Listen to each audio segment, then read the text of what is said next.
www.OGSQ Radio, broadcasting live from the Stoner Olympics 2022. There's some other shit. Yeah, hell yeah. What you know about the Stoner Olympics? Right, I ain't never been to some shit like this, my boy. I seen it last year, you know. This year we get to be here and shit, so it's dope. Go ahead and introduce yourself. Yo, what up? I go by Illenuf, ILLENUF. On all platforms, Instagram, all that shit, Illenuf. Check me out. What makes you ill enough? Oh man. So let me break it down a little bit. I used to go by Nasty Enough, and I took a little break from the music, you know. And when I came back, I knew that shit had to go. And ill enough is something that Eminem says. He says, "I'm ill enough to just straight up diss you for no reason," right? Yeah. And I ran with that. And ill enough is IE. You know what I mean? I didn't I'm catch from that shit. And I'm from the IE. You know what I mean? So I put it together and I ran with it. I didn't catch that, dog. Yeah. That's why we do these interviews. Huh? Yeah. But why was the break? Oh man, life. You know, life gets in the way. Not to be too out. You know, I was ducking some shit, some cases and shit, and you know, and I had to lay low for a little bit. You know, the homie got out, and once he got out the pen, then I was like, all right, I'm back to my grind. You know. Word up. Now we here. We back on it. Talking to Myself dropped in 2021. Yes. But didn't we just do a like record release party in 2022? That was for Hex Bundy. Yeah, you're right. We did do the album release, but that was for Hex. Okay. Yeah, Hex dropped Eastland. Hex and Irv, they dropped Eastland, so we did their shit. Unfortunately, man, rest in peace, my boy Mute. When I dropped my project, that same night, my homeboy got killed. Oh, and damn. so I took another little break, you know, a couple months. I was just, you know, down and out. And then I realized, like, man, he wouldn't have wanted me to just give up on this shit. So I picked it back up and we went hard. And we right here now, you know? Word up. How did the connect? How did you meet Hex? Because I know you guys work a lot together. And like, yeah. Even on stage, like anybody haven't seen you guys perform, like. Yeah, man, it's crazy because we got the same circles. We know the same people. We just never met, you know what I mean? But I reached out to him to do an episode of Speaking Freely. We linked up. And then we linked up after that behind the scenes. We got to know each other, and it was just like, let's rock, my boy. He was hungry, I was hungry, and we was, you know, we was about that shit. So we started going hard, you know. He's featured on the project. Talking to Myself, who else is featured on that? My boy Rebellion, the homie Chase. The homie Chase is from Texas. That fool's crazy nice. My boy Jay Aranda, the homie 4. Those are the only features I got on that. And why do you pick them for? Yeah, because, you know, they're the homies and shit, dog. A lot of people reach out to other artists to do features so that they could big up their project. Me, I like to work with people I know, and these are my homies, and they're very fucking talented, so I want to shine light on that instead of looking for cosigns. I want to show you where we come from and the talent that we got here just within our circle, you know what I mean? So we ended up putting that together. What got you into hip-hop, though? Like, man, a lot of shit. So, you know, when I was young, my pops, any car, he had an OG Bug. You know, he had the lifted Blazer, the Jeep Cherokee, whichever. It didn't matter what whip he had thumps.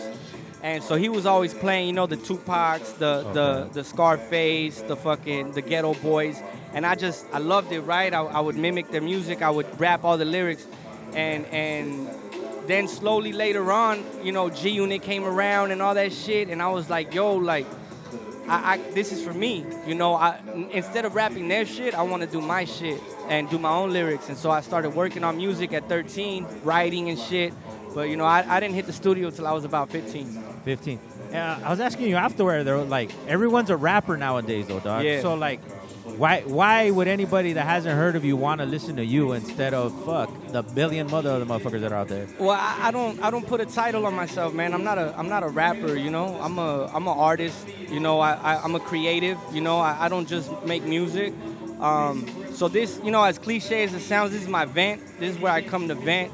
You know, people tell me all the time to make happy music when I hit the studio. That's just not for me, you know. I express myself. So, yeah, man, that's the difference between me and a lot of these people, you know. I do this shit for me, and I'm grateful for everybody who does listen to it and does support it because it's my way of, it's my therapy. Who do you make music for, then? For myself. For yourself? Yeah. What is it? It's a release? It's a therapy? Yeah, it's definitely a Why not release. go to the psychiatrist, dog? Like, Yeah, because they don't know jack shit. I'm not going to lie, man. I hit therapy, and it was the best decision that I made for myself, but it's not the same as releasing it. You know what I'm saying? Musically. Now, not only did I release it, but now I got a timeline of where I was in my life at this point in time, you know, and what I was going through. And if I haven't changed it, then I haven't grown.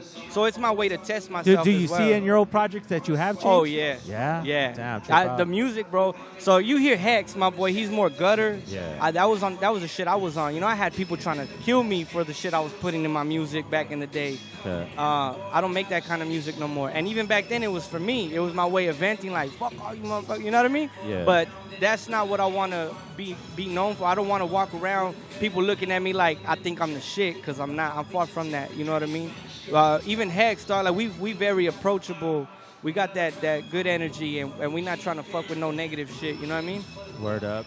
You and Hex got a project coming together? Yeah. Not just yet. But, you know, it's in the works. We got some hits coming. Yeah. And you will be performing at Thought Fest? Yes.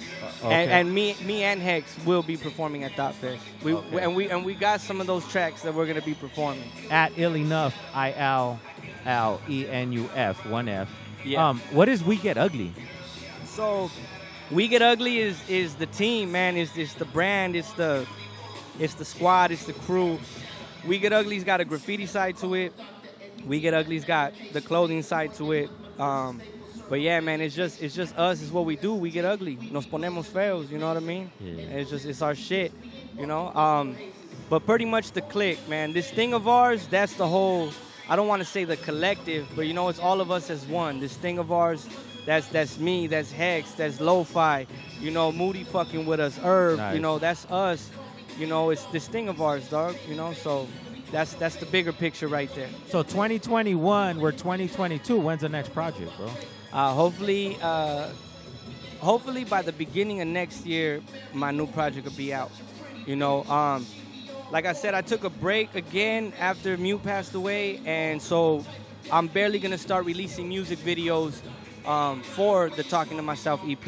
You edit your own videos too? You do all that? Yeah. Yeah. I film. Why?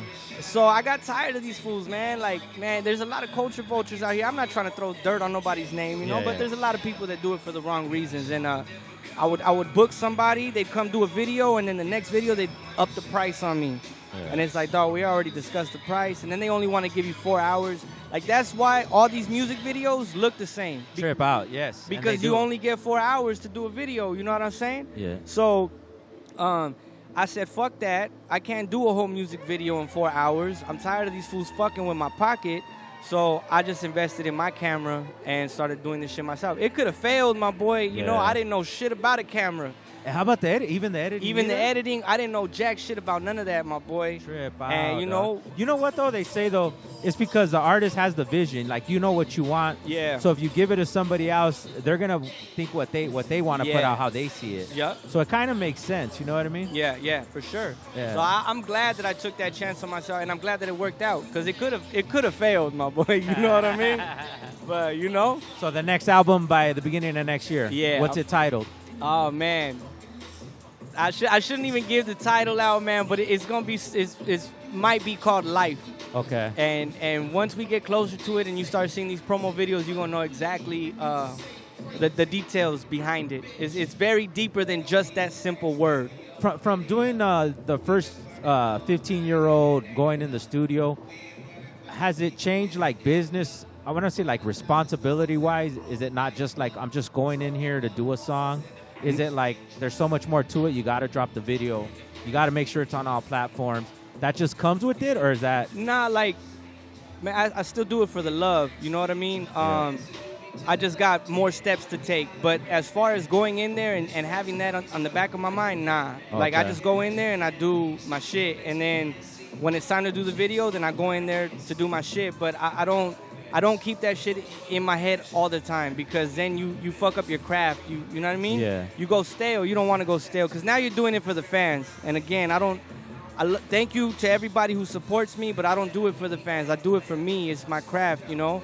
And And anybody who supports it is fucking mad appreciated, you know, because I was going to do this regardless, you know, so that the fact that I get love from it or the fact that I can help somebody or, you know, somebody comes up to me like, bro, I relate to that shit. I'm going through that shit right now. That means the fucking world to me because I could have been scared and I could have not put that shit out. You know what I'm saying? For sure. So, yeah, I definitely don't think about it business-wise. Okay. Even though I know that it takes that, too. Like that just comes with it. Yeah, you know. At Illenuf, go ahead and hit on. Any shout-outs before we cut out? Yo, man, shout out to everybody, dog. Shout out to my boy Goer. Shout out to my boy Hex Bundy. You know, rest in peace, my boy Mute, my boy Reset, my boy Alger, Basic 27. You know, shout out to everybody, man. Everybody supporting my boy Lo-Fi, man. First and foremost, man, my boy Lo-Fi, dog. Without him producing the shit that he produces for us, we wouldn't fucking be here, my boy. So big shout out to him. You know what I mean? But yeah, man, thank you to everybody showing love. Like everybody showing love. Without y'all, we wouldn't be here either, man. You know, because it takes supporters to get to where you're at. So thank everyone, man. Word up. OGSQ Radio. Stay posted. More interviews to come. Yeah.